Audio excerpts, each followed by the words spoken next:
ওরা আমাদের বলে আমরা নাকি ধর্মের নামে রাজনীতি করি, ধর্ম নিয়ে নাকি আমরা ব্যবসা করি। নাউজুবিল্লাহ।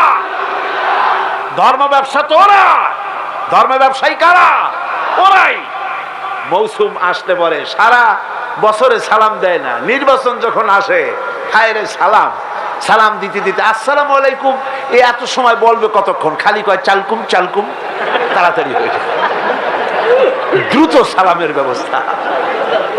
তারপরে বাড়ি বাড়ি গিয়ে হাজির, সালামের দেখেন গরজ কত। বরিশালে শুনে আসলাম একজন ক্যান্ডিডেট নাকি এরকম গত নির্বাচনে সালাম দিতে দিতে একেবারে শেষ। তারপরে রাতে বাড়ি ফিরতেছে ক্যানভাস করে, রাত্রিবেলায় যাওয়ার সময় রাস্তা দিয়ে যাচ্ছে, সাথে লোকজন আছে, সামনে দেখে রাস্তার উপরে একটা মানুষের মতো, কয় আসসালামু আলাইকুম, জবাব নেই। আরে ভাই জবাব না দেন, ভোট না দেন, সালামের জবাবটা তো দিবেন, তাও কথা কয়।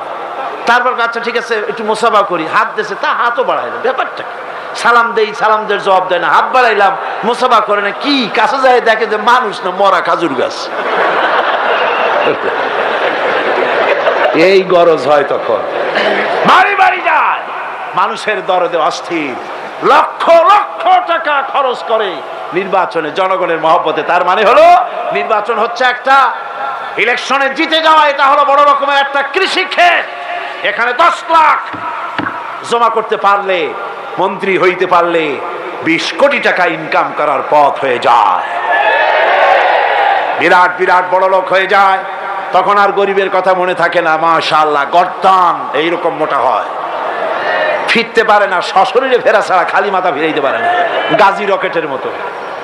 তারপরে পেট মাশাআল্লাহ এরকম উকুন মারা যায় পেটের উপরে।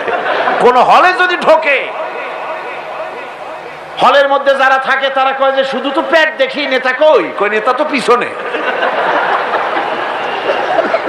জনগণের মাল খাইয়া তারপরে এইভাবে হারাম খেয়ে শরীরকে পরিপুষ্ট করে, মানুষকে ধোঁকা দেয়, আর মানুষগুলো ধোঁকায় পড়ে।